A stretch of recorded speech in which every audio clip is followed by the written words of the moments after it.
एकीकडे राहुल गांधींच्या छात्रों की गुंज या कार्यक्रमाचा बोलबाला पुण्यात होता, तर दुसरीकडे भाजपकडून संपूर्ण वंदे मातरम गाऊया या कार्यक्रमाचं आयोजन करण्यात आलं होतं। सावित्रीबाई फुले पुणे विद्यापीठात हा कार्यक्रम पार पडला। छात्रों की गुंज कार्यक्रमाला प्रत्युत्तर म्हणून भाजपकडून संपूर्ण वंदे मातरम गाऊया हा कार्यक्रम आयोजित करण्यात आला होता। या कार्यक्रमात हातात तिरंगा आणि डोक्यावर तिरंगी टोपी घालून नागरिक कार्यक्रमात दाखल झाले होते।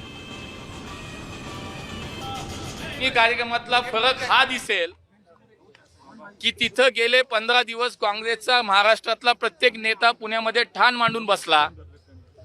प्रदेशाध्यक्षापासून सगळे खासदार आमदार पुण्यामध्ये माणसं गोळा करण्यासाठी येऊन बसले आणि 2 दिवस तुमच्या सगळ्या चॅनेलवरती आम्ही पाहतोय की किती पैसे दिले जातात, किती पैशाची ऑफर केली जाते आणि पैसे आणून तिथे लोक जमा करण्याचा प्रयत्न काँग्रेसची मंडळी महाराष्ट्रातली सगळी लोक करतायत।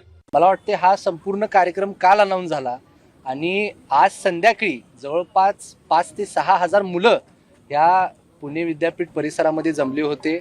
देशभक्तीचे नारे, देशभक्तीचे गीत गाऊन आज सगळ्यांनी एकजुटीने ताकद दाखवलेली आहे आणि दुसऱ्या बाजूला खरं तर वंदे मातरमचा अपमान करणारे लोक मुलांवरती, विद्यार्थ्यांवरती दहशत करून त्यांना तिथं ओढून घेऊन गेलेले आहेत आणि त्यांच्यावरती एक कार्यक्रम लादलेला आहे।